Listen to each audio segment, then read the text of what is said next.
El sexto mandamiento dice no matarás o también dice no asesinarás en algunas traducciones.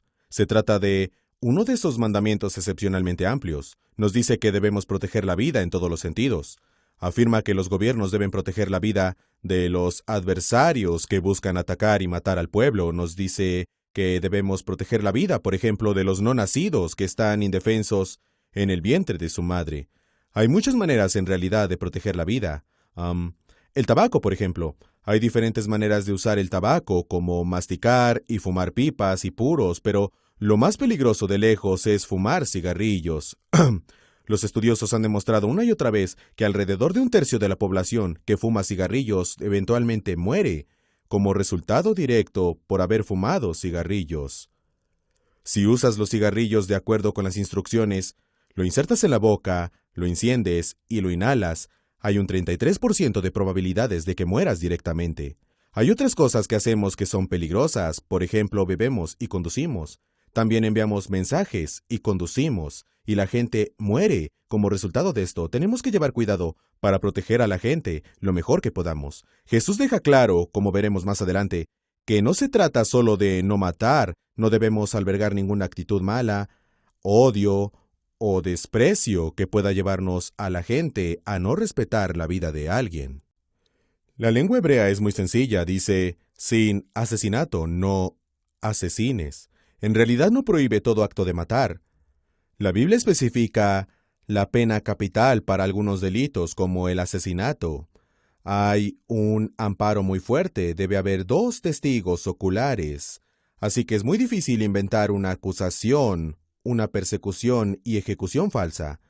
La Biblia prohíbe todo asesinato, toda brutalidad y actos similares. La Biblia permite la autodefensa de una persona, de nuestra familia, y una guerra justa. De manera breve diré de nuevo que la guerra justa es aquella que tiene causa justa. Defender las personas de la invasión hay probabilidad de éxito, de daño limitado a los no combatientes, y de amor interior hacia nuestro enemigo. Es decir, incluso cuando nos resistimos a alguien que nos ataca, los amamos y resistimos lo menos posible, e intentamos mostrarles que sus delitos, tanto individuales como sociales, como la guerra, son malos para ellos y no solo para nosotros.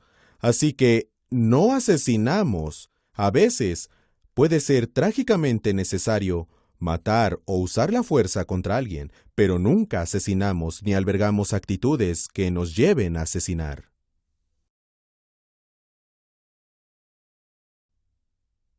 La intención básica del sexto mandamiento es preservar la vida. Muchas leyes particulares de la Biblia especifican cómo lo hacemos, y uno de mis favoritos se encuentra en Deuteronomio capítulo 22, versículo 8, y enseña que debemos guardar y proteger las vidas de los demás. Dice lo siguiente: cuando edifiques casa nueva, harás pretil a tu terrado. Pretil es un murete o vallado, para que no eches culpa de sangre sobre tu casa, si de él cayere alguno. Ahora, tienes que saber algo sobre la cultura de la época. En aquellos días los tejados eran planos y se usaban mucho, eran como los patios que tenemos hoy en día. La gente a veces almacenaba cosas, grano u otras cosas para que el agua no las dañara. A veces dormían allí en verano, había escaleras y las personas a veces comían afuera juntos. Sería muy tentador reducir el costo simplemente diciendo, oye, ten cuidado, no te caigas del tejado. Pero la ley de Dios dice no. No es suficiente advertir a las personas y luego exhortarles a llevar cuidado. Tienes que asegurarte de que no se caigan del tejado, ni se dañen. Entonces, si tu pequeño saltarín está un poco loco, rebota y se cae sobre el tejado, no dejes que eso pase. Si tienes una tía con sueño hiperactivo, no permitas que ruede por el tejado, por un parapeto, un murete, para que no se caiga. En otras palabras, debemos tomar precauciones para evitar accidentes futuros. Hoy día, por supuesto, la aplicación es construir leyes seguras y leyes de seguridad vial. Tenemos que hacer lo que podamos para proteger. No es suficiente abstenerse de cometer asesinato, no es suficiente evitar la ira. Tenemos una agenda positiva. Nos decimos a nosotros mismos, soy el guardián de mi hermano. Nuestra preocupación es preservar la vida, y eso hace eco de las cualidades vivificantes y conservadoras de la vida del Señor mismo. De hecho, el Evangelio se encuentra aquí. Podemos pensar, ¿por qué debo vigilar a la gente? ¿Por qué debo correr con el gasto de cuidar a las personas de su torpeza, de que se dañen a sí mismas y se caen de mi tejado? La triste realidad es que todos nosotros hacemos cosas destructivas. Todos hacemos cosas que nos ponen en riesgo de alguna manera. Somos el tipo de personas que de una u otra manera nos caemos de algún tipo de tejado. Y Dios tuvo cuidado de nosotros. Él vino. Su encarnación y su muerte por nosotros son actos por medio de los que Él rescató al pueblo, que es propenso a lastimarse, que incluso es propenso a matarse por imprudencia. De hecho, debemos amar este mandamiento. Es el hecho de que Dios cuida del pueblo, que se daña a sí mismo, lo que lleva a Cristo a venir por nosotros en primer lugar. De otra manera, debemos amar a nuestro vecino al cuidarlos en tiempos de angustia. Es lo que la parábola del buen samaritano nos enseña. En Lucas capítulo 10, hubo un hombre que encontró a alguien a quienes unos ladrones habían golpeado y dejando tirado. Este hombre le vendó las heridas, se lo llevó a una posada y lo cuidó. Jesús dijo que es la manera en la que debemos vivir. Hay otro pasaje en la misma línea. No solo nos muestra cuál es la voluntad de Dios, sino que nos muestra cómo funcionan las leyes del Antiguo Testamento. Se llaman jurisprudencias. Las leyes divinas dicen cosas como no matarás, no asesinarás. Pero la jurisprudencia dice, en este caso, si por ejemplo estás construyendo una casa, pon un muro alrededor, o si tienes un animal peligroso que pueda herir a alguien, asegúrate de que esté controlado. Esa es la jurisprudencia. En este caso, haz esto. Estas jurisprudencias elaboran lo que Dios quiere decir en sus mandatos, no matarás. Veamos una más. En Éxodo capítulo 21, versículos 28 al 30, que dice: si un buey acorneare a un hombre o a una mujer y a causa de ello muriere, el buey será apedreado y no será comida su carne, mas el dueño del buey será absuelto.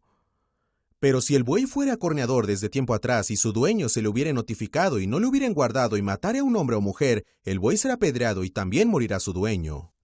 Detengámonos aquí y continuad diciendo algo más. No está enseñando que si preveemos un peligro somos responsables de actuar para prevenirlo. Así que si hay un buey que mata a alguien, debemos asegurarnos de que no vuelva a hacerlo. Ese buey debe morir rápido antes de que alguien más salga herido. Ahora, por otro lado, si alguien tiene un buey que cornea a alguien hasta la muerte, y el dueño ignora el mandato de que el buey debe ser ejecutado, entonces, si mata a otra persona, el dueño del buey es responsable de la muerte porque podían haberlo anticipado, debían anticiparlo, deberían haber actuado para proteger a otras personas y la culpa de la sangre ha caído sobre ellos. Ahora, de nuevo, es una pena capital muy fuerte por un accidente. La persona en realidad no hizo nada. Pero la ley sigue diciendo, si no quieres que acaben con tu vida, hay otra salida. Y lo dice así. Si le fuera impuesto precio de rescate, entonces dará por el rescate de su persona cuanto le fuera impuesto. Es decir, si alguien quiere comprar su libertad y dice, no quiero morir, pagaré lo que me impongáis, entonces la familia del que fue asesinado puede imponer una multa muy alta y pueden pagar esa multa para redimir su vida. Lo que tenemos aquí en la ley es un indicio de la gracia de Dios. Alguien puede ser condenado a muerte y merecer morir, pero pueden ser rescatados. Aquí es por el pago de un precio. En el caso de Cristo, es por el pago de su vida, no por una suma financiera. Eso es algo mucho más valioso. Si tratamos de aplicar este mandamiento, diríamos que nos enseña que la maquinaria pesada, un buey era como un tractor, algo que podía multiplicar la fuerza de un hombre. Debe usarse con cuidado, no dejes que nadie muera en accidentes industriales, lo cual podríamos aplicar también en cosas como coches, que son muy poderosos y que cuando golpean a alguien pueden matarlos. Por eso tenemos leyes de seguridad y leyes que hacen que el coche sea seguro, y así sucesivamente. El principio es, como dice Juan Calvino, el Señor ha unido a la humanidad mediante una cierta unidad, y cada hombre tiene que ocuparse de la seguridad de todos. Está prohibido cualquier acto que pueda dañar el cuerpo de nuestro prójimo y tenemos que cuidarnos los unos a los otros. Tuve una experiencia interesante en esta línea. Hace varios años, un amigo mío tenía una empresa de rafting en aguas bravas y luego la vendió a medida que avanzaba en su profesión como ingeniero y me preguntó si me gustaría hacer rafting con él en aguas bravas. Le dije, por supuesto, me encantaría. Y bajamos por un río que tenía un paisaje muy bonito y con rápidos maravillosos. Era la hora de almorzar y me dijo, vamos a esta roca. Es un lugar precioso, el sol brilla a través de ella. Pero también hay algunas personas que vienen detrás de nosotros y hay unas 10 barcas y viendo cómo fluye el río, hoy tengo la sensación de que algunos de ellos puedan darse la vuelta y arrojar a su gente al agua. Y supongo que puede ser entretenido.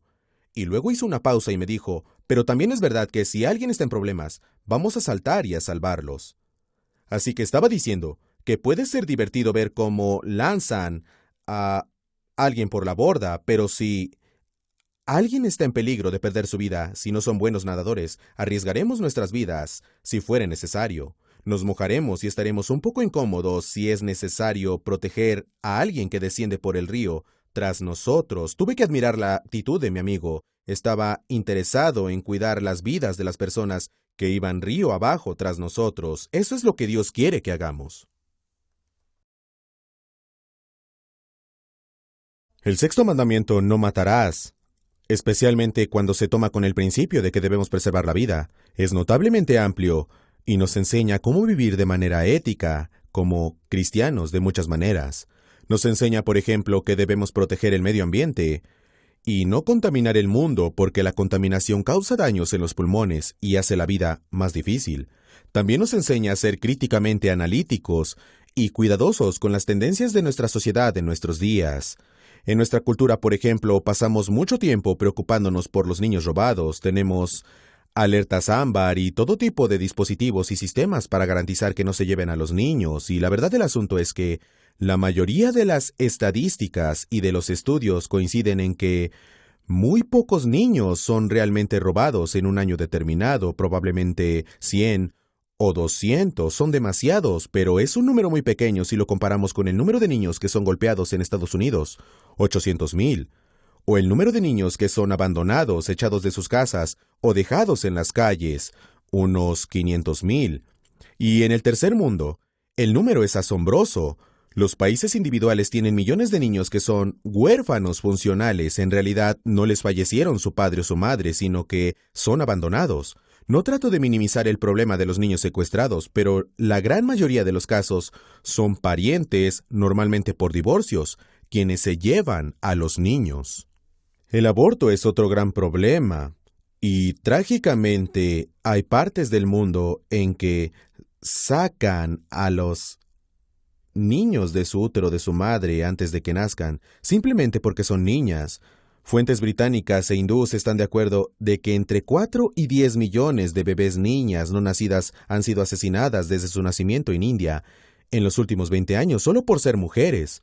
Hay una tradición que dice que el niño debe llevar el nombre de la familia, y la tradición también exige un gran dote para las mujeres que contraigan matrimonio, por lo que las familias que sienten que no pueden pagarlo llegan trágicamente a la conclusión de que es mejor acabar con la vida de la niñita. Los estudiosos estadísticos demuestran este problema. En todo el mundo hay unas cuantas niñas más que niños. Ahora se encuentra entre 105 frente a 100. En la India hay 93 niñas por cada 100 niños. Y en una provincia, Punjab, solo nacen 72 niñas por cada 100 niños. Claramente se está asesinando a un gran número de niñas antes de que lleguen a este mundo. Queremos de nuevo ver las cosas como fumar, conducir sin precaución, ponernos el cinturón, etc. Mencionemos también la necesidad de preservar nuestra propia vida. El suicidio está mal, se trata de tomar nuestra vida. Ponernos en peligro está mal. Tomar riesgos exagerados está mal, especialmente si eres padre o madre. Arruinarnos está mal. No debemos abusar de nuestros cuerpos privándolos del sueño o intoxicándolos o tomando cosas que sabemos que son perjudiciales. Hay muchas maneras de preservar la vida. Algunas son individuales, como la forma de comer y dormir, entre otras. Otras son sociales. Necesitamos ayudar a las personas que en nuestra cultura ven el mundo como Dios lo ve, a ver cómo somos guardas de nuestro hermano, y a preservar la vida de quienes nos rodean, los inocentes, los débiles y los indefensos, tanto como podamos. Ahora de nuevo, el sexto mandamiento es muy amplio. Describe la intención de Dios de preservar la vida y dar vida en este mundo.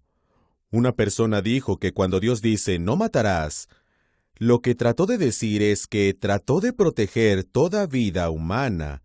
Estaba diciendo, es mi deseo salvar la vida humana de la muerte.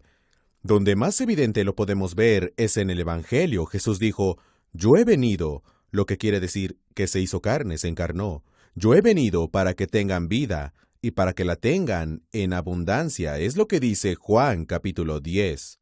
Ahora, todos los asesinatos que ocurren en este mundo convergen con el asesinato de Jesús. Lo asesinaron sin razón. La gente estaba envidiosa y celosa de él. Fue un asesinato judicial. Él no merecía morir de ninguna manera. La gente sabía que era inocente, pero lo mataron. Fue un terrible error judicial, la peor ejecución de todos los tiempos, pero por su gracia, Él tomó este terrible suceso y ofreció perdón y vida a la humanidad. Por su resurrección revertió la muerte y nos liberó del poder de la muerte, por lo que Dios es claramente dador de vida en el Evangelio. Hay muchas cosas que decir sobre el Evangelio y los propósitos de Dios. Permíteme formular unas preguntas para que puedas tratarlas mientras reflexionas sobre este curso. Permíteme decir, ¿podrías mencionar algunas maneras en que puedes preservar tu propia vida o la vida de tu familia y amigo, la vida de tus vecinos? ¿Puedes hacer algo para proteger las vidas de los débiles, los desválidos y los indefensos? En segundo, ¿puedes enumerar algunas maneras o pensar en algunas maneras en que somos negligentes al proteger nuestra vida o la vida de otros? ¿Cómo podemos mejorar? ¿Cómo persuadir a los demás a hacer lo mismo? ¿Cómo podemos unirnos para preservar la vida? Podríamos elegir uno de los aspectos con más controversia del sexto mandamiento y hablar de ello. Como grupo, tal vez estéis en desacuerdo conmigo sobre el tabaco, el alcohol o sobre mandar mensajes mientras conduces. Háblalo entre vosotros. Luego podrías preguntar por qué muchas leyes nos enseñan a proteger la vida de los débiles, los desválidos y de los transeúntes. Vivimos en una cultura que alaba a los fuertes y enfatizamos la autosuficiencia. ¿Cómo podemos tomar esos mandamientos en serio hoy en día? Jesús una vez más no solo está interesado en asegurarse de que no matemos a las personas. Le preocupa que tengamos un amor en nuestros corazones y que nos deshagamos de las disposiciones preasesinas. Por ejemplo, en Mateo capítulo 5, versículos 21 al 26, Jesús elabora el mandamiento no matarás y dice así. Jesús dijo, oíste que fue dicho a los antiguos, no matarás, y cualquiera que matare será culpable de juicio. Ahí está.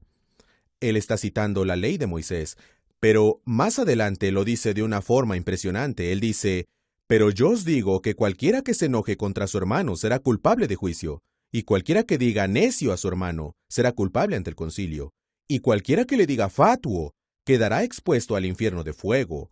Por tanto, si traes tu ofrenda al altar y ahí te acuerdas de que tu hermano tiene algo contra ti, si recuerdas que alguien tiene disposiciones preasesinas hacia ti, deja allí tu ofrenda delante del altar y anda, díselo más adelante, reconcíliate primero con tu hermano, y entonces ven y presenta tu ofrenda.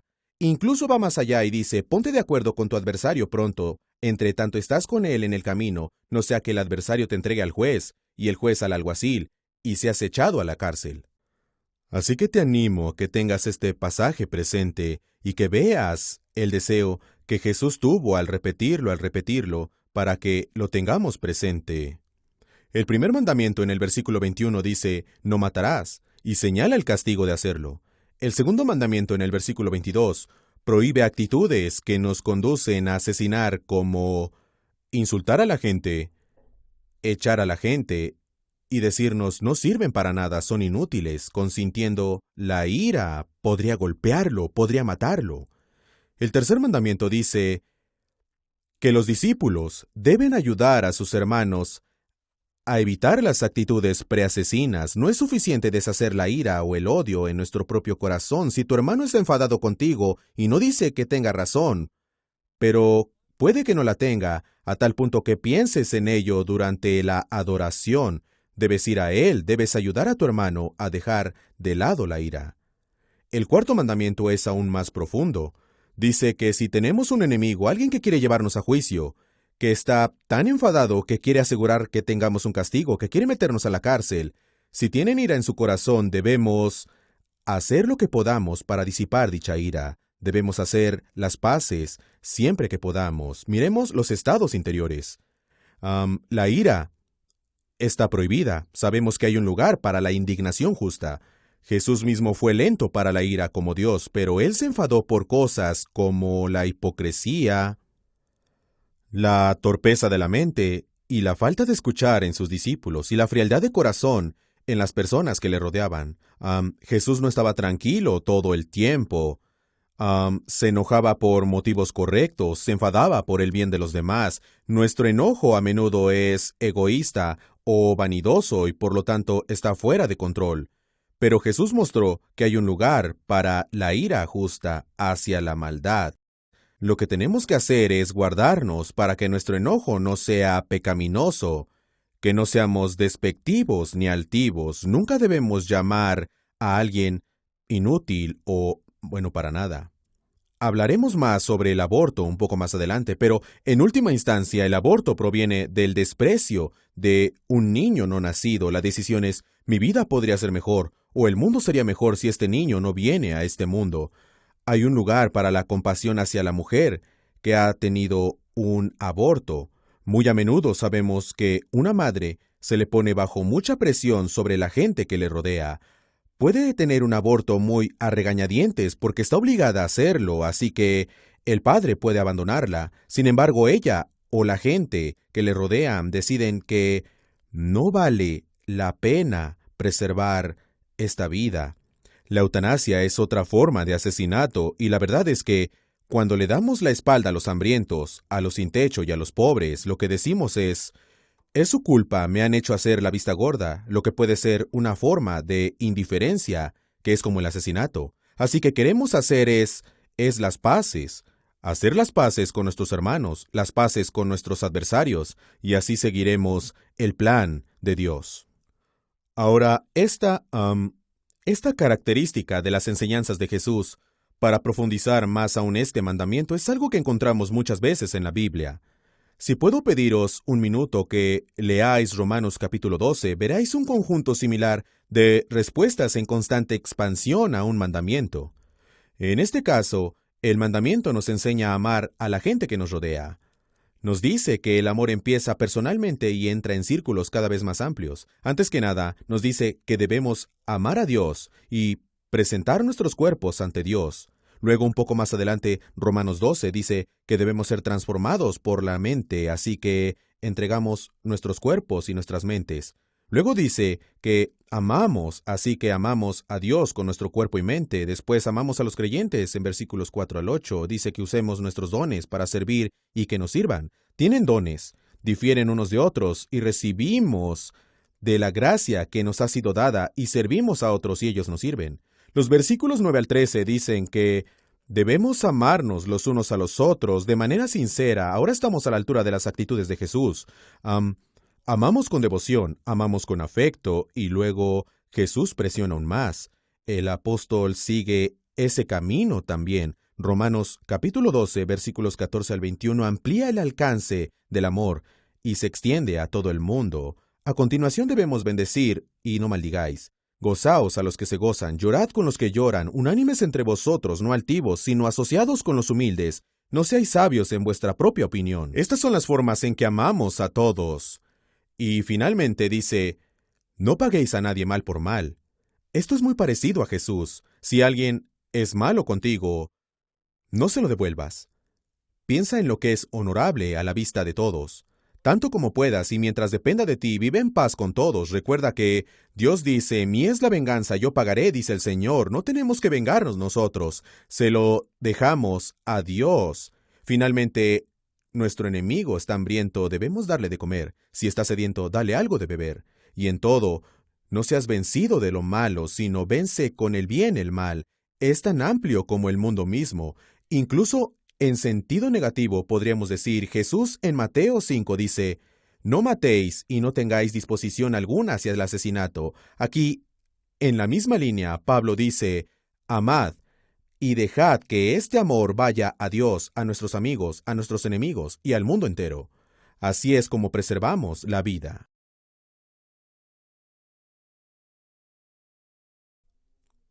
Hace poco, en este curso, consideramos el hecho de que la gente pregunta cuando consideran cómo vivir una vida buena o ética. Se aplica a la gente secular así como a los cristianos. Estas preguntas son, primero, ¿qué debo hacer? ¿Cuál es mi deber? ¿Qué le debo a Dios y a las personas que me rodean? Segundo, ¿quién debo ser? Esa es la pregunta del carácter. ¿Cómo tengo virtud en vez de vicio? ¿Cómo me formo bien para poder hacer lo correcto de forma constante? La tercera pregunta es ¿de dónde debo o debemos ir? ¿En qué proyectos debemos invertir nuestra energía? Y la última pregunta, ¿cómo puedo ver? Para un cristiano, ¿cómo puedo ver el mundo como Dios lo ve? ¿Cómo puedo discernir? ¿Cómo puedo ser sabio? La mayor parte del tiempo, en las últimas horas, hemos estado considerando los 10 mandamientos, y naturalmente sentimos que hemos estado enfatizando el deber que debo hacer. Si lo piensas, hemos estado basando los 10 mandamientos en el carácter de Dios, y hemos estado diciendo que podemos obedecer a Dios porque somos hechos a la nueva imagen de Cristo, por lo que nos hemos centrado en el carácter. De hecho, el carácter es el fundamento de todo lo que hacemos. Al considerar nuestro estudio del sexto mandamiento, vamos a ver en el discernimiento cómo puedo ver el mundo como Dios lo ve. Vamos a aplicar este principio a una pregunta vital que es ¿cómo vemos a los no nacidos? El sexto mandamiento dice, no matarás. ¿Cómo se aplica eso a los que aún no han nacido, a los que están en el vientre de su madre? La Biblia no dice mucho sobre los niños no nacidos, pero hay un texto clave, entre otros, en Salmos 139, versículos 13 al 16. El salmista dice, porque tú formaste mis entrañas, tú me hiciste en el vientre de mi madre. Te alabaré porque formidables, maravillosas son tus obras. Estoy maravillado, mi alma lo sabe muy bien. Así el salmista le agradece a Dios que lo formase en el vientre de su madre. Y sigue diciendo que Dios lo conocía incluso antes de nacer. Dice, no fue encubierto de ti mi cuerpo, bien que en oculto fui formado, y entretejido en lo más profundo de la tierra. Mi embrión vieron tus ojos, y en tu libro estaban escritas todas aquellas cosas que fueron luego formadas, sin faltar una de ellas. Así que Dios sabe cuánto tiempo viviremos, cuántos días, y lo que haremos incluso antes que nosotros nazcamos. Tristemente, no todos ven al no nacido de esa manera. De hecho, trágicamente, en las sociedades a lo largo de los años, ha habido indiferencia hacia la vida humana en todos los niveles. Por ejemplo, en 1930, las carreras de caballo eran muy populares. La gente criaba, cuidaba y entrenaban los caballos, les daban mascotas y trabajaban con ellos con mucho detalle. A los jinetes no se les trataba tan bien, no tenían seguro de vida ni de salud, así como ningún tipo de cuidado. Si se caían de un caballo, estaban solos. Si un jinete se caía de un caballo durante la carrera y tenía que ir al hospital, había muchas posibilidades de que lo despidieran al momento. Podemos ver que se trataba mejor a los caballos que a los jinetes en los años 1920 y 1930 en Estados Unidos. No es solo un problema en Occidente hoy en día. En los días de Jesús y los apóstoles, los juegos de gladiadores eran el entretenimiento más popular del imperio. Las grandes ciudades podían tener hasta 300,000 personas viendo a los hombres luchar entre sí hasta muerte por placer, el disfrute y diversión de las masas. Esto continuó unos 700 años desde el 250 a.C. hasta 450 después de Cristo. Los cristianos se oponían a estos juegos. Cuando alguien se convertía, tenía que jurar que nunca asistiría a los juegos de gladiadores porque era un asesinato, una violación al sexto mandamiento, para la diversión de las masas, y a veces 100 hombres o más luchaban entre sí hasta la muerte. Sin embargo, la triste realidad es que cuando entró el cristianismo en el imperio, esto no llevó al final de los juegos de gladiadores. El cristianismo se convirtió en la religión dominante alrededor del 310 o del 315 después de Cristo, o al menos desde la perspectiva, y sin embargo, estos juegos siguieron durante más de 100 años. Y no quiere decir que debemos desesperarnos. De hecho, lo que necesitamos es etiquetar las realidades que vemos y ver qué está mal en nuestra cultura y cómo encontrar puntos de contacto que lleven a lo correcto. Hoy es posible persuadir a la gente para que vean como niños a los no nacidos. De hecho, en Norteamérica, cada vez más personas creen que los no nacidos son como humanos. Como resultado, el aborto está disminuyendo. Es difícil estar seguro del motivo, pero en todo el país está disminuyendo, claramente en los últimos 20 años. En mi estado natal de Missouri, hace unos 30 años, el 22% de todos los no nacidos fueron abortados. Y ha habido un movimiento fuerte a favor de la vida y ha capturado las mentes de la gente al punto de que ahora solo hay un 8% que todos los niños se abortan antes de su nacimiento, y es una reducción de casi 2/3.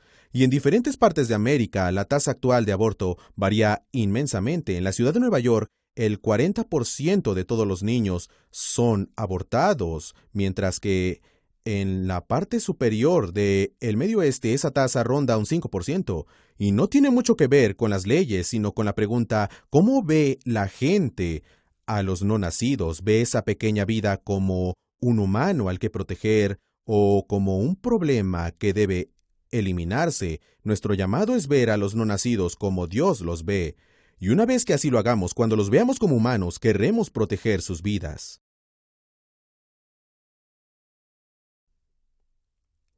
Vimos hace un momento que la Biblia nos da un texto, Salmo 139, que declara que Dios nos ve, nos conoce y nos ama. Incluso en el vientre de nuestra madre, Él ha planeado el número de días que estaremos en esta tierra.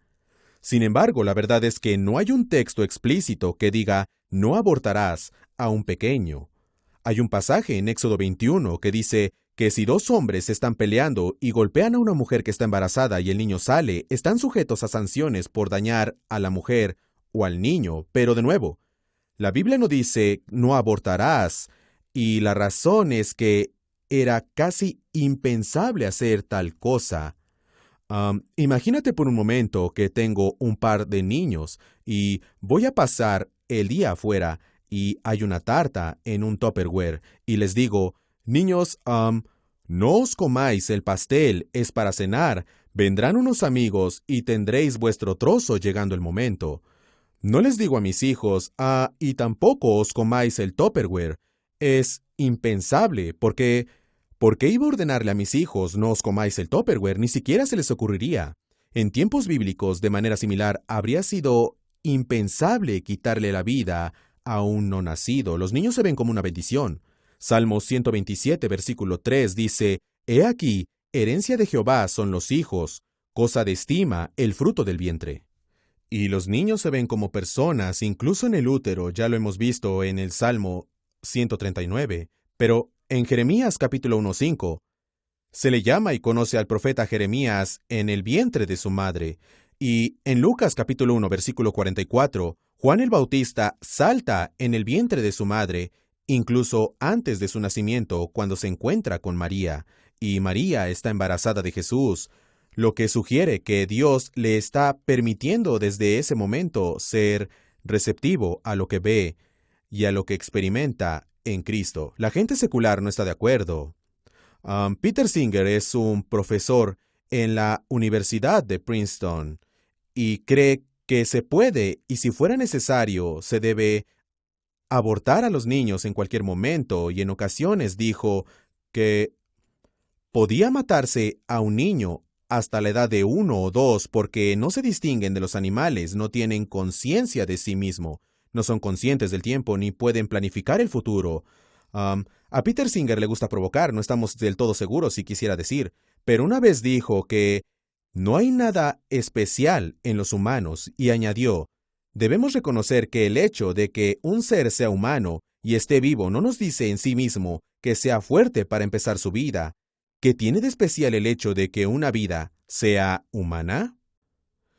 Esa es una declaración muy fuerte y le lleva a decir que debemos sentirnos libres de abortar siempre que sea necesario. Es un gran debate de mucho desacuerdo y tenemos que asegurarnos de ver este asunto como Dios lo ve y ser capaces de tratarlo con nuestros amigos seculares que lo ven de manera distinta. La razón más amplia para promover la vida de los no nacidos es que el Evangelio da vida. Dios es un Señor y Creador vivificante. Tendemos a ver la cuestión de la vida a través de una visión política.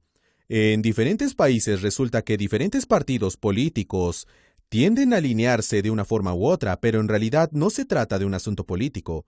Hoy en día, de nuevo, los republicanos en Estados Unidos son pro vida y los demócratas defienden el proderecho a decidir. Lo que no se dan cuenta es que el primer candidato presidencial que estaba a favor del proderecho era republicano, Barry Goldwater, en la década de los 60.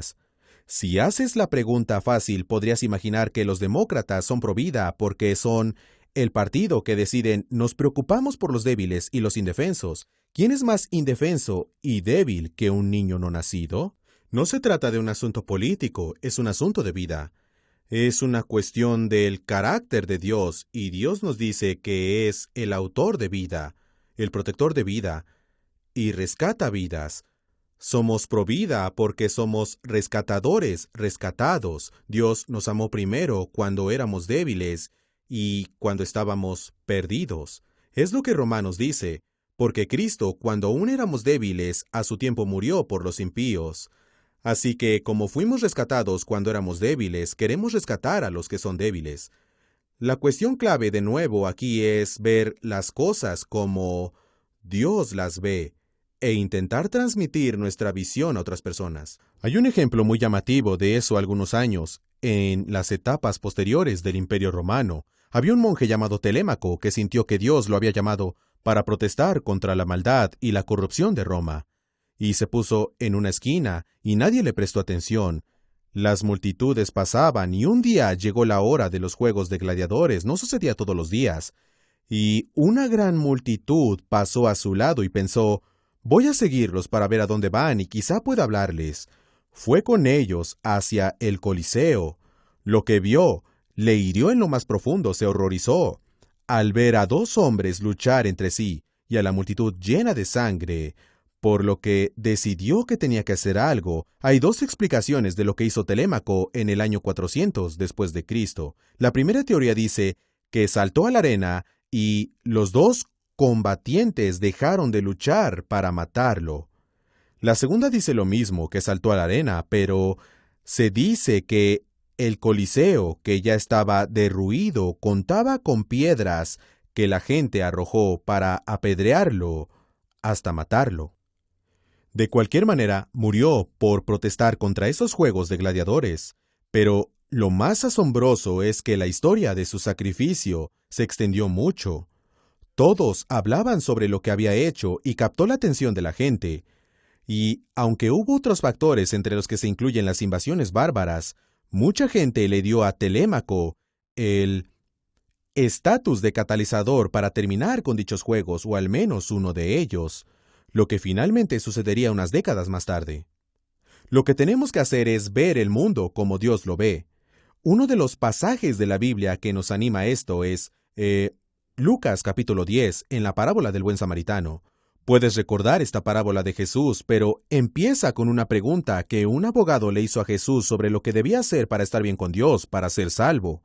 En el proceso, Jesús le dice, tienes que amar a tu prójimo como a ti mismo. Y el hombre dice, ¿pero quién es mi prójimo?